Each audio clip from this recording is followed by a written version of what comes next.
Exodus chapter 31, verse 1 to 18. Verse 1.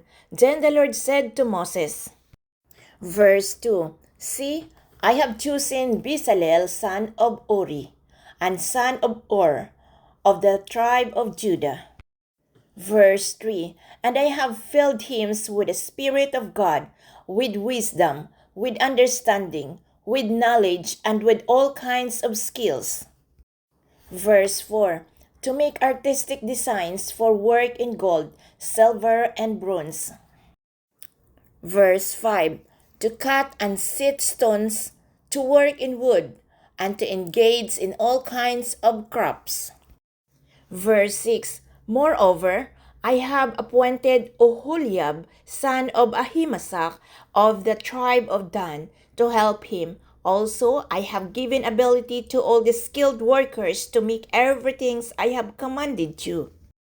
Verse 7. The tent of meeting, the ark of the covenant law with the atonement cover on it, and all the other furnishings of the tent.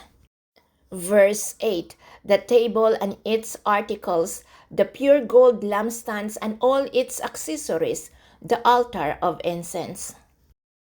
Verse 9. The altar of burnt offering and all its utensils, the basin with its stand. Verse 10. And also the woven garments, both the sacred garments for Aaron the priest and the garments for his sons when they serve as priests. Verse 11. And the anointing oil and fragrant incense for the holy place, they are to make them just as I commanded you. Verse 12. Then the Lord said to Moses. Verse 13. Say to the Israelites, you must observe my Sabbaths. This will be a sign between me and you for the generations to come, so you may know that I am the Lord who makes you holy. Verse 14. Observe the Sabbath, because it is holy to you. Anyone who disgraces it is to be put to death. Those who do any work on that day must be cut off from their people. Verse 15. For 6 days' work is to be done, but the seventh day is the day of Sabbath rest, holy to the Lord. Whoever does any work on the Sabbath day is to be put to death. Verse 16. The Israelites are to observe the Sabbath, celebrating it for the generations to come as a lasting covenant. Verse 17. It will be a sign between me and the Israelites forever. For in 6 days the Lord made the heavens and the earth, and on the seventh day he rested and was refreshed. Verse 18. When the Lord finished speaking to Moses on Mount Sinai, he gave him the 2 tablets of the covenant law, the tablets of stone inscribed by the finger of God. Exodus chapter 32, verse 1 to 35. Verse 1. When the people saw that Moses was so long in coming down from the mountain, they gathered around Aaron and said, Come, make us gods who will go before us. As for this fellow Moses who brought us up out of Egypt, we don't know what has happened to him. Verse 2. Aaron answered them, Take off the gold earrings that your wives, your sons, and your daughters are wearing, and bring them to me. Verse 3. So all the people took off their earrings and brought them to Aaron. Verse 4. He took what they handed him and made it into an idol cast in the shape of a calf, fashioning it with a tool. Then they said, These are your gods, Israel, who brought you up out of Egypt.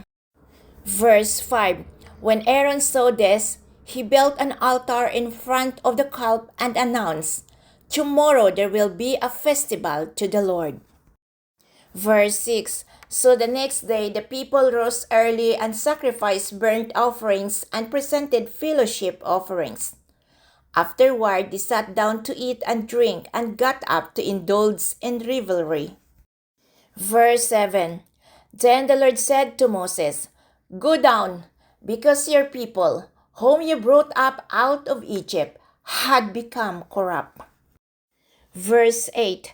They have been quick to turn away from what I commanded them, and have made themselves an idol cast in the shape of a calf. They have bowed down to it and sacrificed to it, and have said, These are your gods, Israel, who brought you up out of Egypt. Verse 9. I have seen this people, the Lord said to Moses, and they are a stiff-necked people. Verse 10. Now leave me alone so that my anger may burn against them, and that I may destroy them. Then I will make you into a great nation. Verse 11. But Moses sought the favor of the Lord his God. Lord, he said, why should your anger burn against your people, whom you brought out of Egypt with great power and a mighty hand? Verse 12. Why should the Egyptians say, It was with evil intent that he brought them out, to kill them in the mountains and to wipe them off the face of the earth? Turn from your first anger, relent, and do not bring disaster on your people. Verse 13. Remember your servants Abraham, Isaac, and Israel, to whom you swore by your own self, I will make your descendants as numerous as the stars in the sky, and I will give your descendants all this land I promised them, and it will be their inheritance forever. Verse 14. Then the Lord relented and did not bring on his people the disaster he had threatened. Verse 15. Moses turned and went down the mountains with the 2 tablets of the covenant law in his hands. They were inscribed on both sides, front and back. Verse 16. The tablets were the work of God. The writing was the writing of God, engraved on the tablets. Verse 17. When Joshua heard the noise of the people shouting, he said to Moses, There is the sound of war in the camp. Verse 18. Moses replied, It is not the sound of victory. It is not the sound of defeat. It is not the sound of singing that I hear. Verse 19. When Moses approached the camp and saw the calf and the dancing, his anger burned, and he threw the tablets out of his hands, breaking them to pieces at the foot of the mountain. Verse 20. And he took the calf the people had made and burned it in the fire. Then he ground it to powder, scattered it on the water, and made the Israelites drink it. Verse 21. He said to Aaron, What did these people do to you, that you lead them into such great sin? Verse 22. Do not be angry, my lord, Aaron answered. You know how prone these people are to evil. Verse 23. They said to me, Make us gods who will go before us. As for this fellow Moses who brought us up out of Egypt, we don't know what has happened to him. Verse 24. So I told them, Whoever has any gold jewelry, take it off.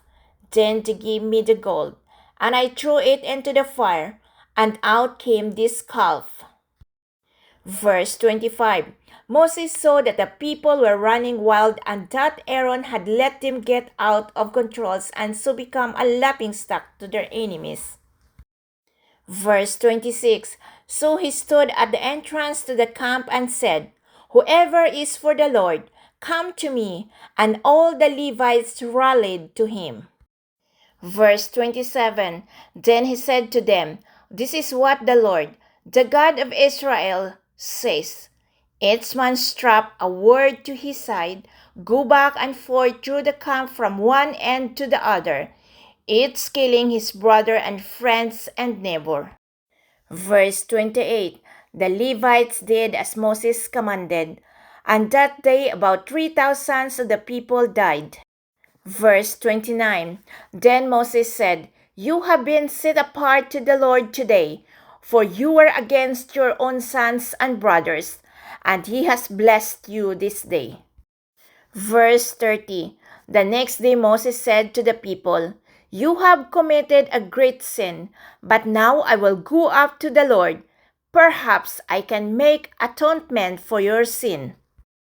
Verse 31. So Moses went back to the Lord and said, Oh, what a great sin these people have committed! They have made themselves gods of gold. Verse 32. But now, please forgive their sin. But if not, then blot me out of the book you have written. Verse 33. The Lord replied to Moses, Whoever has sinned against me, I will blot out of my book. Verse 34. Now go, lead the people to the place I spoke of, and my angel will go before you. However, when the time comes for me to punish, I will punish them for their sin. Verse 35. And the Lord struck the people with a plague because of what the deeds what the calf Aaron had made.